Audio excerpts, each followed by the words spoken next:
تو میں یہ عرض کر رہا تھا کہ جب یہ میں سوچتا ہوں کہ واقعی ہم تھوڑی سی مخالفت جب اوٹ پٹانگ قسم کے نا ضدی ہٹ دھرم لوگ ملتے ہیں, اوٹ پٹانگ یوٹیوب پہ کلپ جو مذہبی لحاظ سے لوگوں کو غلط رخ پہ لے کے جا رہے ہیں, سیاسی لحاظ سے لوگوں کو غلط گائیڈ کر رہے ہوتے ہیں, ملک کا نقصان کر رہے ہوتے ہیں, ان کو پتہ نہیں ہوتا ہماری اس اسپیچ سے ملک کا کتنا بڑا نقصان ہونے والا ہے.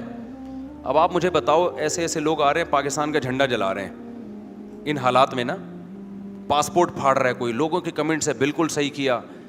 یار تو کیا کر رہا ہے یہ کیوں جھنڈا جلا رہا ہے, تو کیوں پاسپورٹ پھاڑ رہا ہے؟ تجھے پاکستان میں نہیں رہنا, دفع ہو جائے یہاں سے بھائی. تو آپ ایک گھر میں رہتے ہو, جیسا مرضی گھر ہو, جو آگے ڈیفینس کے لیے آپ نے ایک گلی میں چوکیدار بٹھایا ہوا ہے, وہ اپنی ڈیوٹی پوری نہیں کر رہا. ایک مثال دے رہا ہوں, گھر میں راشن ٹائم پہ نہیں آ رہا, آپ اس کو ٹھیک کرنے کی کوشش کرو گے یا بولو گے اس گھر کو بم سے اڑا دو؟ یا جو میرا گھر کا ایڈریس ہے نا, اس کو ایڈریس کر کے اس کو گالیاں دینا شروع کر دو. تو لوگ کہیں گے, لوگ تو ہنسیں گے, اڑوس پڑوس والے کیا کریں گے, ہنسیں گے, بولیں گے اچھا جلدی تباہو مرو یہاں سے, تم نکلو تاکہ ہم یہ خرید لیں. ٹھیک ہے نا, کیونکہ بڑا اچھا گھر ہے 400 گز پہ بنا ہوا ہے اور لوکیشن وائز بڑا زبردست ہے, تو اچھا ہے تم لوگ اس کے مخالفت کرو تاکہ پھر کنٹرول کس کا آ جائے, ہمارا آ جائے, کیونکہ ہمیں پتہ ہے وینٹیلیشن کا بھی بڑا اچھا انتظام ہے. تو گھر کا مالک جواب میں یہ کہے کہ یہاں چوکیدار اپنی ذمہ داری پوری نہیں کر رہا, جس کو ٹماٹر لینے کے لیے بھیجو وہ ٹماٹر کے بجائے مٹر اٹھا کے لے آتا ہے, تو پھر کیا کہا جائے گا؟ او بھائی جو ٹماٹر کے بجائے مٹر لا رہا ہے اس کو برا بولنا, تو گھر کو کیوں برا بول رہا ہے؟ گھر کو بلا بولنے سے تو اپنے پاؤں پہ کلہاڑا مار رہا ہے. اور یہ پتہ ہے کون نیچ قسم کے پاکستانی جو یورپ امریکہ جا کے نا, جیسے غریب کے پاس نیا نیا پیسہ آ جائے نا تو اپنی اوقات بھول جاتا ہے. ایسے کچھ پاکستانی ایسے ہیں, نئے نئے امریکہ جاتے ہیں, UK جاتے ہیں, اپنی اوقات بھول کے نا پاکستان کو گالیاں دینا شروع کر دیتے ہیں. وہ پاکستان تو ایسا ہے, پاکستان تو, حالانکہ وہاں جو ان کی طبیعت سے بےزتی ہو رہی ہوتی ہے نا وہ نہیں بتائیں گے. وہ میں نے ایسے بڑے غیر ملکی دیکھے جن کو وہاں 2 ٹکے کی عزت نہیں ہے اور پاکستان کو گالیاں دے رہے ہوتے ہیں, جبکہ یہاں گریبان کھول کے دادا بدماش بن کے گھوم رہے ہوتے ہیں یہاں پہ. اپنے ملک میں انسان کی جو عزت ہوتی ہے, دوسرا کنٹری کبھی بھی آپ کو وہ عزت نہیں, آپ کو نیشنلٹی مل جائے پھر بھی نہیں دیتے وہ عزت.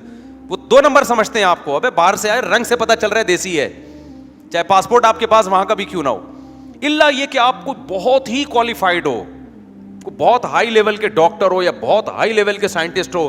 اور جو اتنے ہائی لیول کے ہوتے ہیں وہ اس طرح کی نیچ باتیں کر بھی نہیں رہے ہوتے. یہ سارے چھچورے یہاں کے نا, کوئی کراچی سے بھاگا ہوا ہے, کوئی لاہور سے بھاگا ہوا ہے, وہ جا کے کوئی پاسپورٹ پھاڑ رہا ہے, کوئی پاکستان کا جھنڈا جلا رہا ہے.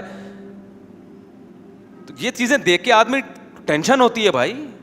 اور ٹینشن ان بےغیرتوں کو دیکھ کے نہیں ہوتی, ان بےغیرتوں کو دیکھ کے ہوتی جو کمنٹس میں ان کو پروموٹ کر رہے ہوتے ہیں. واہ بھائی بالکل صحیح کیا تم نے, بالکل صحیح کیا, یہ ملک ہی ایسا ہے. تو دفع ہو جاؤ نا اس ملک سے یار, تم تو کیوں ٹھہرے ہو یہاں پہ؟ اور تم دفع ہوتے ہو تو تمہیں نجات مل گئی نا, اب جاؤ تم عیش کرو وہاں جا کے, گالیاں کیوں دے رہے ہو؟ کسی نے بڑی پیاری بات کی ہے, ایک صاحب نے, کسی نے پاسپورٹ پھاڑا نا تو اس نے کہا کتنے ملک ایسے ہیں جو پاکستان سے بھی زیادہ بدحالی کا شکار ہیں, کبھی بھی ان کی قوم ان ملک کا پاسپورٹ نہیں پھاڑتی ہے, کبھی بھی جھنڈا, یہ جرم دنیا میں کوئی نہیں کرتا. اور میں سمجھتا ہوں اس کے ذمہ دار بھی ہمارے سیاسی لیڈر ہیں جنہوں نے ملک کی اتنی نفرت, اور یہ صحافی ہیں جنہوں نے ملک کی نفرت پیدا کر دی ہے. ہر وقت نیگیٹیوٹی دکھا رہے ہوتے ہیں, ہر وقت آپ کو جوتا نے تلوا دکھا رہے ہوتے ہیں اور آپ کا چہرہ اس میں دکھا رہے ہوتے ہیں. کیا پازیٹیو چیزیں ختم ہو گئی ہیں کیا؟ اکثر احتجاج وہ کر رہے ہیں جن کی توندیں بھری ہوئی ہیں. غریب کو تو بیچارے کو فرصت, وہ تو رو رہا ہے بیٹھ کے. ایک صاحب نے مجھے کہا KPK میں اعلان ہوا ہے کہ جی 14 اگست نہیں منائیں گے. میں نے کہا کیوں بھائی؟ کہ وہ جو دھماکہ ہوا نا باجوڑ میں, پھر سیاسی تنظیم کا بھی کہا, اس نے بھی اعلان کیا ہم نہیں بنائیں گے. میں نے کہا جن لوگوں کو کی شہادتیں ہوئی نا, جن کو غم پہنچا, ان کا غم سمجھ میں آتا ہے. وہ اگر کسی بیس پہ کہہ رہے ہم نے اس دفعہ نہیں منانا, بعض لوگ عید سے ایک دن پہلے میت ہو گئی تو وہ کہتے ہیں ہم عید نہیں منائیں گے. شرن تو جائز نہیں ہے یہ, لیکن یہ کہ اس کی تو کوئی لاجک بنتی ہے نا, اس کی کوئی لاجک بنتی ہے کہ لاشیں اتنی, ان بیچاروں کا جو دھماکے میں حال کیا ہوا ہے, کیسے باپ اور بھائیوں کے ٹکڑے پڑے ہوئے ہیں. لیکن تو سیاسی تنظیم کس بیس پہ کہہ رہی ہے کہ 14 اگست نہیں منانا؟ تم تو سیاست اس ملک میں کر رہے ہو, اور تم ملک سے نفرت کا اظہار کس بیس پہ کر رہے ہو؟ تم تو اسی ملک کو تو تم نے کیش کرایا ہے, اسی ملک کی تعمیر و ترقی اور حب الوطنی کے نام پہ تم ووٹ مانگ رہے ہو, اور آج تم کہہ رہے ہو ہم 14 اگست. اس کا مطلب تم شخصیتوں پہ ملک کو قربان کر رہے ہو, ملک پہ شخصیتوں کو قربان نہیں کر رہے ہو. ہم ہم مانتے ہیں جن شخصیتوں کو برا کہا جاتا ہے بہت سی بری نہیں ہوتی, جن شخصیتوں کو اچھا کہا جاتا ہے وہ بہت سی اچھی نہیں ہوتی. ہم یہ ایک حقیقت مانتے ہیں, اس میں بہت کچھ ہوتا ہے, اسٹیبلشمنٹ کے بھی دخل ہوتے ہیں, سیاسی لیڈروں کا بھی ہوتا ہے, میڈیا کا بھی ہوتا ہے. بھائی کسی بھی شخصیت سے عقیدت محبت اتنی نہیں کہ ریاست کو اس پہ ہم داؤ پہ لگا دیں. سب سے پہلے کیا ہے؟ ریاست ہے, اپنا گھر ہے. دنیا میں کوئی ملک میں نے نہیں دیکھا جو جس کی لوگ اپنے ملک سے نفرت کرتے ہوں. ایسا زہر یہاں پر گھول کے ڈال دیا ہے. بعض صحافی بھی یہ کام کر رہے ہیں, بہت سے لوگ متحرک ہیں, اور ہماری بیوقوف عوام یہ نہیں دیکھ رہی کہ آپ جب کنٹری سے نفرت کرو گے تو نقصان کس کا ہے؟ تم کیا ترقی کرو گے؟ اس میں 2% کی تمہاری دنیا میں اوقات نہیں رہے گی. پھر یہ جب یہ چیزیں گزرتی ہیں جو کے پی کے میں ان مخصوص لوگوں کی بات کر رہا ہوں کہ اگر وہ 14 اگست نہیں منا رہے, ان کو ایک غم پہنچا ہے, تو ظاہر ہے ایک کسی کا ایک غم تو غم ہوتا ہے نا. لوگ عید منانا چھوڑ دیتے ہیں, حالانکہ تو مذہب کا حکم ہے, لیکن پوری قوم یہ باتیں کرنا شروع کر دے ہم نے 14 اگست نہیں منانا, ہم نے جناب وہ جھنڈا جلانا ہے, ہم نے جھنڈے نہیں لگانے. اس کا مطلب تم سے بڑا بیوقوف اس کائنات میں پیدا, پھر جو کچھ تمہارے ساتھ ہو رہا ہے بالکل ٹھیک ہو رہا ہے. پھر اس قوم کے ساتھ یہی ہونا چاہیے جو ہو رہا ہے اس کے ساتھ. وطن سے زیادہ تنظیموں اور جماعتوں کو آپ نے, اداروں کو اہمیت دینا شروع کر دی ہے. کسی ادارے کی نفرت میں اتنا آگے مت بڑھو کہ ملک سے سمجھوتا, ملک سے محبت چھوڑ دو, اور کسی ادارے کی یا جماعت کی عقیدت میں بھی اتنا آگے نہ بڑھو کہ ملک سے محبت ختم کر دو. ملک مقصد ہے بھائی, ادارے اور جماعتیں مقصد نہیں ہے. بلکہ ہم تو آگے بڑھ کے کہتے ہیں کہ ملک کی محبت میں گدھے کو بھی باپ بنانا پڑے نا, بنا لو آپ, ملک پہلے ہے. ہم نے یہ بڑا جملہ بچپن میں سنا, ایک صاحب کا بڑا پھڈا چل رہا تھا کسی سے, میں نے کہا یہ تو آپ سے اتنا بڑا پھڈا چل رہا ہے اور پھر بھی آپ اس سے دوستی کے ہاتھ بڑھا رہے ہیں. کہہ رہے ہیں یار مجبوری میں گدھے کو بھی باپ بنانا پڑے تو کیا ہوتا ہے, کیونکہ محلے کا دادا ہے, میں دشمنی کروں گا, جو تھوڑا بہت میں ہوں نا وہ بھی اس سے بھی جاؤں گا. اپنے ذاتی مفاد میں یہ چیزیں لوگوں کی سمجھ میں آتی ہیں, جہاں اپنا ذاتی مفاد ہو. کتنے ظالم لوگ آتے ہیں, محلے کے دادے ہوتے ہیں, بدماش ہوتے ہیں, لوگ کہتے ہیں جی ان کے خلاف بیان مت کریں, اور کر بھی نہیں رہے ہوتے. ان کو پتا ہے کہ بیان کیا اڑ گیا ہے, بڑے تمیز سے یسر کر رہے ہوتے ہیں. وہ ایک دور تھا نا, بڑی محلے میں بڑے بڑے داداؤں کی حکومت رہی ہے, کراچی میں بھی, پنجاب میں بھی, اور سارے ان کے جب جا رہے ہیں جھک کے مل رہے ہیں, تو ان سے پوچھو تو کہتے ہیں یار مجبوری میں گدھے کو کیا بنانا پڑتا ہے باپ. یہ مجبوری آپ کی ذاتی ہے, یہاں ریاست کی مجبوری ہے. ملک تباہ ہو رہا ہے بھائی, سب کا نقصان ہوگا اس میں, غیروں کے ہاتھ میں چلا جائے گا. اور بعض دفعہ جس کو آپ گدھا کہہ کے باپ بنا رہے ہوتے وہ گدھا ہوتا نہیں ہے, گدھے آپ ہوتے ہو, اس لیے آپ کو لگ رہا ہوتا ہے وہ. اتنا کچھ میں کسی کی فیور میں بیان نہیں کر رہا, نہ میں کسی کے نیگیٹو میں بیان کر رہا ہوں. میرے بیان کو کسی جماعت کے فیور میں یا نیگیٹو نہ لے کے جائیں. میں ایک اصول اور ضابطہ بیان کر رہا ہوں. بھائی کنٹری کیا ہے؟ پہلے کنٹری سے محبت, یہ ہمارے مذہب کا حکم ہے. آپ کہہ سکتے ہو اسلام میں کنٹری نہیں ہے, اسلام میں خلافت ہے, لیکن وہ سمٹ کے جب ٹکڑوں میں تقسیم ہو گئی ہے تو اب جتنے ٹکڑے بچ گئے ہیں ان کو تو بچانا ہے نا. تو یہ بھی تو اسلام کا حکم ہے بھائی. سعودی عرب بھی ایک ریاست بن چکی ہے, اور بہت سارے کنٹری ہیں, ترکی ایک ریاست ہے, پاکستان ایک ریاست ہے. اب آپ ان کو تباہ کرنا شروع کر دو تو اس سے ایک تھوڑی ہو جائیں گے, اس سے جو جتنے ہیں وہ بھی. تو ہم کہتے ہیں بھائی سعودی عرب کی بھی حفاظت کی جائے, ترکی کی بھی حفاظت کی جائے, اور پاکستان کی بھی حفاظت کی جائے. کوئی بھی چیز جو سعودی عرب کو تباہی کی طرف لے کے جائے اس کے بھی ہم خلاف ہیں, چاہے وہاں کے بادشاہ ظالم ہو یا عادل ہو, اس سے ہمیں بحث نہیں ہے. سعودی عرب میں بادشاہت عادل بادشاہ ہے یا ظالم بادشاہ ہے, ہم نے بادشاہ کو تھوڑی دیکھنا ہے بھائی, ہم نے کس کو دیکھنا ہے؟ ریاست کو دیکھنا ہے. اس پہ بحث کر کے کیا کرنا ہے کہ بادشاہ سلامت ظالم ہے یا عادل ہیں, یہ دوسرے درجے کی بحث ہے. لیکن ریاست پہ سمجھوتا نہیں کیا جا سکتا, اس کے سائیڈ ایفیکٹ بہت خطرناک ہیں. اتنی 2 اور 2 4 کی طرح بات ہے جو آج عوام کی کھوپڑی میں نہیں آ رہی ہے. کوئی سیاسی لیڈروں کی باتوں میں آ رہا ہے, کوئی صحافیوں کی باتوں میں آ رہا ہے, اور جناب ملک کے جھنڈے جلائے جا رہے ہیں, پاسپورٹ جلایا جا رہا ہے, اور نیچے کمنٹس کرنے والے اس کو اپریشیٹ کر رہے ہیں. دل خون کے آنسو نہیں روئے گا کیا کہ یار تم تو بیرونی پروپیگنڈے کا جو اسلام دشمن قوتیں چاہتی ہیں تم تو بڑے آرام سے وہ خود بخود کر رہے ہو, ان کو تو کچھ کرنے کی ضرورت ہی نہیں ہے. آپ اسلامی تاریخ اٹھا کے دیکھو, بنو امیہ سے لے کے آج تک کبھی بھی اسلام دشمنوں کے ہاتھوں میدان جنگ میں ہم تباہ نہیں ہوئے ہیں. انہی حماقتوں نے ہمیں برباد کیا ہے. خود ہم نے اپنی ریاستوں کے خیر خواہ سمجھ کے اس کو ہم نے کھانا شروع کیا ہے. لیبیا کو کیا امریکہ نے آ کے تباہ کیا ہے؟ وہیں کی عوام اٹھی تھی حاکم کے خلاف, اور بڑے خوشنما نعرے لگے تھے کہ جی وہ ہم انقلاب لائیں گے اور ان ظالموں کو ہٹا کے دوسری حکومت آئے گی. وہ جو جب ہٹا ہے نا, وہ کہ جی اس پہ الزام تھے شراب پیتا ہے تو فلانا کرتا ہے, جب وہ ہٹا ہے تو اب کیا امام مہدی آ گئے لیبیا میں؟ سارے وسائل پہ قبضہ کس کا ہو گیا؟ اسلام دشمن قوتوں کا قبضہ. لیبیا عوام کے ہاتھ سے. وہ جو قذافی تھا جیسا مرضی تھا, کچھ تو پاور تھی نا اس کے پاس, کچھ تو مل رہا تھا. تو جو نہیں مل رہا تھا اس کو لینے کے چکر میں جو مل رہا تھا اس سے بھی گئے. تو آج کوئی سعودی عرب کے خلاف بکواس کر رہا ہوتا ہے, ابے یہ ایسے ہیں, ابے میں نے کہا بھائی ایسے تو کیا مطلب, سعودیہ نہیں ہونا چاہیے کیا حکومت ختم ہو جائے؟ تو کیا تم سمجھتے ہو کہ جب یہ حکومت ختم ہوگی سعودی عرب کی تو کیا کوئی اس پہ کیا امام مہدی آ کے حکومت کرنا شروع کر دیں گے؟ جو رہی صحیح خیر ہے اس سے بھی آپ کو ہاتھ دھونے پڑیں گے. اب اصلاح کا طریقہ کیا ہے؟ سوال پیدا ہوتا ہے کہ چپ کر کے بیٹھے رہیں. دیکھو اصلاح کے دو ہی طریقے ہیں, یا تو تلوار لے کے چڑھ جاؤ. یہ جب ہے جب تلوار ہو آپ کے پاس, سمجھ رہے ہو نا. جب نہیں آپ کے پاس غلیلے ہیں. لوگ کہتے ہیں, ایک صاحب میرے پاس آئے کہتے ہیں بھائی چڑھ جاؤ تلوار لے کے تہس نہس کر دو. میں نے کہا کہ اس کی کیا دلیل ہے آپ کے پاس؟ انہوں نے کہا اصل میں نے کہا کسی کے پاس پاور اور طاقت نہیں ہے. لڑائی کے لیے پاور ہونی چاہیے, جو میں اس پر تو 20 دفعہ بیان کر چکا ہوں. میں اس کو ریپیٹ, میرے لوگ پھر شارٹ کلپ لے کے, ایسا ہو گیا لوگوں نے میرے بیان سے نا اس طرح کی چیزیں نکال کے دیکھو کیسی باتیں کر رہا ہے, چلانا شروع کر دی ہیں. تو وہ کہنے لگے ہم لوگ بہت طاقتور, ہمیں پتہ نہیں ہے, ہمیں تلوار لے کے چڑھ جانا چاہیے, اسلام آباد پہ قبضہ کر لینا چاہیے. میں نے کہا آپ کو کہتے ہیں اصل میں مفتی صاحب ہماری مثال اس ہاتھی کے بچے کی ہے جو بچپن میں آ گیا اور بلیوں میں رہا, اس کو پتہ ہی نہیں کہ میں کیا ہوں, میں کتنا پاورفل ہوں. یہ شیر کی مثال ہے, شیر کے بچے کی ہے, وہ کرگسوں میں پلاؤ, اسے پتہ ہی نہیں کہ میں کیا ہوں, کتنا پاور. تو ہمیں اندازہ ہی نہیں ہے. میں نے کہا تو شیر کا بچہ ہونا ثابت کر دے ہم لوگوں کا, آگے میں تیری ساری دلیل خود مان لوں گا. یہ شیر کے بچے پہ فٹ آتی ہے یہ مثال کہ جو دھوکے سے کرگسوں میں پلاؤ, اس کو بیچارے کو پتہ ہی نہیں کہ میں کیا ہوں, شیر.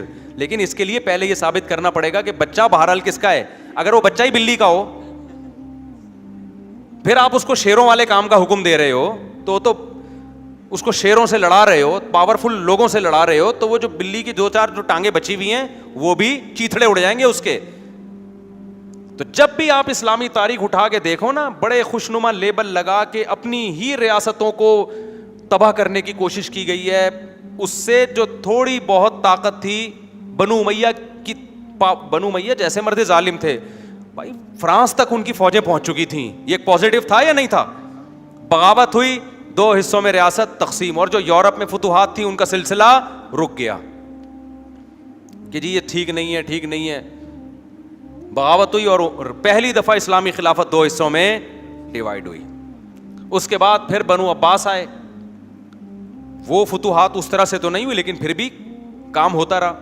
اس کے بعد جا کے کیا ہوا ہے کہ کچھ فرقے کے لوگوں کو ان سے اشکالات شروع ہو گئے. شیعہ سنی جھگڑے, یہ جو کہتے ہیں نا یہ بنو عباس کی خلافت اس لیے ختم ہوئی ہے کہ جی وہ کوا حلال اور حرام کی بحثیں چلی تھی, یہ بالکل بیکار بات ہے. اصل جو خلافت ختم ہوئی ہے اس میں 2 مسلمانوں کے فرقوں کی لڑائی ہوئی تھی. میں فرقوں کے نام نہیں لوں گا کیونکہ ان کو ہائی لائٹ کرنے سے فرقہ واریت کم نہیں ہوتی بلکہ اور زیادہ بڑھتی ہے. تو جو اقلیت میں تھے نا ان کو میجورٹی نے مارا. پھر جب مارا ہے تو پھر ان کا ہم انتقام لیں گے. حالانکہ ان کو برداشت کر لینا چاہیے تھا کہ باطل لوگ ہیں, ہمارے عقیدے سے متفق نہیں ہیں, لیکن اسٹیٹ کی خاطر گدھے کو باپ بنانا پڑتا ہے کہ نہیں پڑتا؟ یہ ریاست ہے بھائی. تو انہوں نے کیا کیا, انہوں نے کہا اب لڑائی میں تو ہم نہیں کر سکتے. انہوں نے پھر جو بنو عباس کے بڑے بڑے عہدوں پہ گھسنے کی کوشش کی, چاپلوسی کر کے, بادشاہ کی چاپلوسی, خدمت ہم تو آپ کے ہیں. انہوں نے کہا ہم نے انتقام تو ہم نے لینا ہے لیکن اب لڑائی کے میدان میں نہیں لے سکتے نا, تو اب ہم ایسے لیں گے. تو بڑی ایک لانگ ٹرم پالیسی بنائی انہوں نے کیا کیا کہ پھر خلیفہ کے قریب ہوتے ہوتے بڑے بڑے عہدے حاصل کیے, خلیفہ کے رازدار بن گئے اور خلیفہ کو بڑا اعتماد ہو گیا. بھائی یہ تو ادھر سے تاتاریوں کے لیے بارڈر کھول دیا انہوں نے. اس کو بولا میں جو ہے نا بارڈر ابھی میرے ہاتھ میں آ چکا ہے, فوجیں وہاں سے ہٹا لی, بادشاہ کو اندازہ ہی نہیں تھا کہ یہ کیا ہو رہا ہے. تاتاریوں کو دعوت دی کہ آ جاؤ, موقع ہے. تاتاریوں نے آ کے بغداد کی اینٹ سے اینٹ بجا دی. وہ جو آپ نے اقلیت پہ ایک انتقام کی لیا تھا نا کہ ہم مناظرے میں بھی جیت گئے اور میدان میں بھی جیت گئے, بڑے جشن منا رہے تھے نا ہم لوگ, جیت گئے, وہی ہوتا ہوگا, جشن منا رہے ہوں گے. اور لوگ بھی کہہ رہے ہوں گے یہ ہے حق پرستی, اور دیکھو یہ لوگ جو ہمارے مسلک کے نہیں تھے کیسی ان کی اینٹ سے اینٹ بجا دی.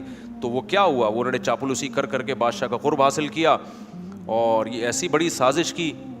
اگر وہ اقلیت میں تھے, جیسے مرضی تھے, ان کو ایک ریاست کو متحد رکھنے کے لیے اتنی ایکسٹریم لیول پہ نہ جاتے, تھوڑا بہت مناظرے وہ تو چلتے رہے, میں ایکسٹریم لیول پہ نہ جاتے تو ریاست بچ جاتی. اتنی بڑی سازش نہ ہوتی. ان کو یہ شو کرا دیا جاتا تم بھی ایک ریاست کے کیا ہو, ایک حصہ ہو. جو میں بار بار کہتا ہوں نا کہ یار مجبوری میں گدھے کو باپ بنا لیا. آپ کا نہیں, ہم گدھے کو کبھی باپ نہیں بنائیں گے. تو پھر تاتاریوں کو باپ بنانا پڑا اپنا, صحیح ہے نا. پھر کس کو باپ بنانا پڑا؟ جب آپ مجبوری میں گدھے کو باپ نہیں بناتے نا, تو پھر آپ گدھے کے باپ کو باپ بناتے ہو, پھر آپ جو گدھے سے بھی بڑا ہوتا ہے. تو انہوں نے پھر کیا کیا, گدھے کے باپ کو بھی کیا بنا دیا. وہ تاتاری آئے ہیں, ورنہ بغداد کی ریاست ایسی نہیں تھی کہ وہ چنگیز خان بڑے آرام سے گھس جائے اس میں. ایک مضبوط خلافت تھی, سائنس ٹیکنالوجی میں ہمارا کوئی مد مقابل نہیں تھا, اور ہماری فتوحات بڑھتی چلی جا رہی تھی, رکنے کا نام نہیں لے رہی تھی. لوگ تھر تھر کانپتے تھے ہم سے. یونیورسٹیاں ہماری تھی جہاں انگریز پڑھنے کے لیے آیا کرتے تھے, سب کچھ ہمارے ہاتھ میں تھا. ایک سرفرا اٹھا اور پوری بغداد کی اینٹ سے اینٹ بجا دی. تو جذباتیت ہمیشہ کیا پہنچاتی ہے, نقصان پہنچاتی ہے. تو پھر جو تو بغداد گیا تیل لینے, ختم. اس کے بعد سے وہ جو لاکھوں کروڑوں کتابیں ہماری دریاؤں میں بہہ دی, ہمارا ایک پورا ایک سیٹ اپ تھا, اس کی ایسی کی تیسی ہو گئی. یہ تو اللہ نے امت مسلمہ پہ رحم کیا, خلافت ختم. پھر جناب وہ جو عثمانی ترک اٹھے ہیں, خلافت عثمانیہ اٹھی ہے, وہ ترک اٹھے ہیں, انہوں نے اتنی زیادہ قربانیاں دی انہوں نے کہ پھر خلافت عثمانیہ, پھر ترکی مرکز بنا اس کا. اس میں پھر یہی ڈرامے شروع ہو گئے تھے. پھر اس میں کیا ہوا, وہ مضبوط 300-400 سال تو بہت ہی اسٹرانگ حکومت تھی. اس وقت اسرائیل کا مسئلہ نہیں تھا, بوسنیا کا مسئلہ نہیں تھا. خلیفہ سے یہودی نے کہا تھا کہ ہمیں فلسطین کی زمین چاہیے, اس نے کہا شوپر میں مٹی لے جانے کی اجازت نہیں ہے, زمین تو دور کی بات. اور جب یہ پہلی جنگ عظیم ہوئی ہے نا, آپ کی پہلی جنگ عظیم, اس میں کیونکہ جرمنی خلافت عثمانیہ کا اتحادی تھا, جرمنی میں اسلام دشمنی آج بھی بہت کم ہے, بلکہ نہیں ہے. میں جب گیا نا جرمنی میں, وہاں کی گورنمنٹ نے میرے بیانات سنے, تو وہاں کے لوگوں سے کہا یار یہ تو اور بلاؤ ان کو بھائی, ٹھیک ہے نا. میں نے وہاں ایمانداری پہ بیان کیا نا, تو وہاں ایمانداری پاکستانیوں میں شارٹ چل رہی ہے. جرمنی نہیں اسلام دشمن, ابھی بھی وہاں جو قادیانیوں کو جو سپورٹ کر رہا ہے نا, تو قادیانی کو بھی سپورٹ نہیں کر رہا ہے جرمنی. قادیانیوں نے وہاں اونچی اونچی پوسٹوں پہ جا کے بہت کچھ لیگل کر کے کیا ہوا ہے.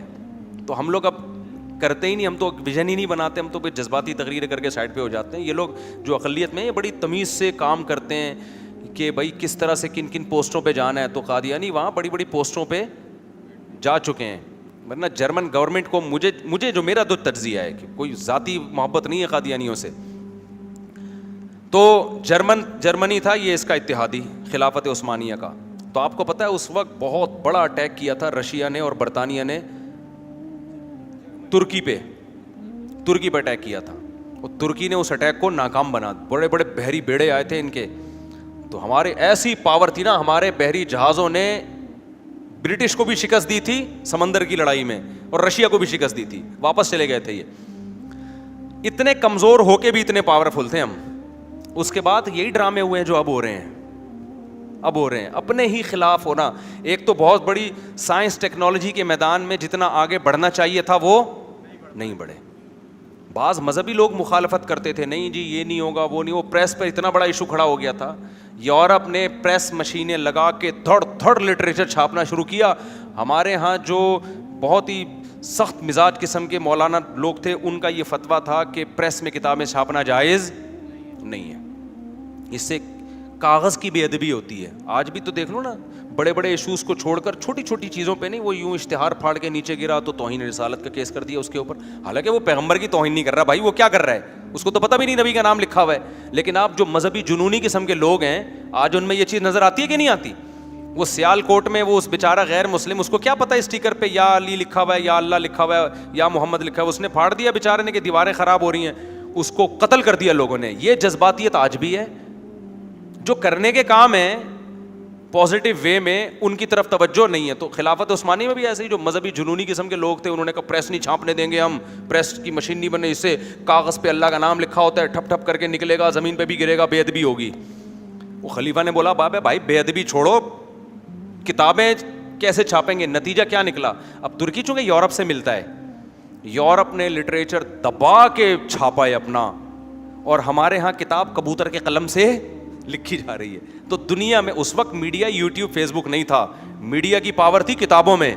تو بتاؤ میڈیا کس کے ہاتھ میں چلا گیا؟ یورپ کے ہاتھ میں چلا گیا. انہوں نے اتنا پروپیگنڈا کیا مسلمانوں کے خلاف, اسلام کے خلاف, نبی کے خلاف, کہ نظریاتی طور پہ ترکی کی آرمی یورپ کی حامی ہو گئی تھی. خود ترکی کی آرمی وہ نظریاتی طور پر یورپ کو اپنا باپ ماننے لگی تھی. اور یہ کئی سال لگے ہیں اس میں.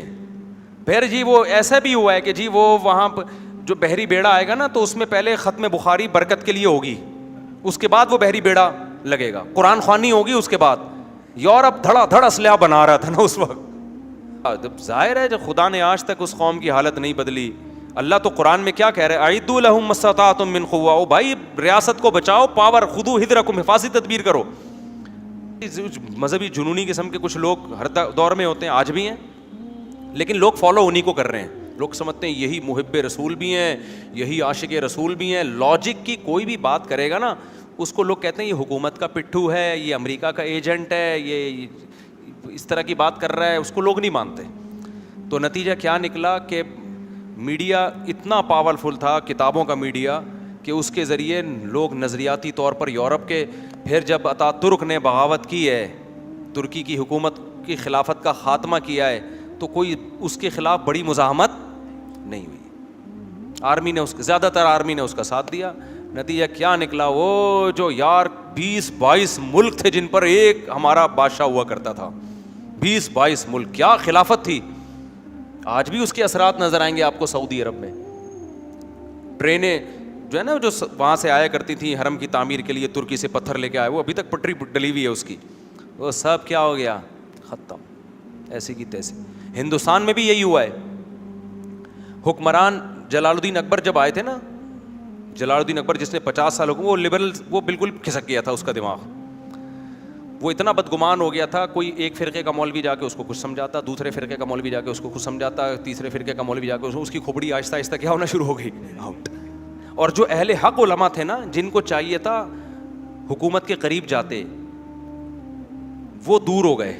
انہوں نے فتوے دینا شروع کر دیے, جلال الدین اکبر تو ایسا ہے, یہ تو نماز نہیں پڑھتا, یہ تو خنزیر کھاتا ہے, یہ تو فلانا کرتا ہے.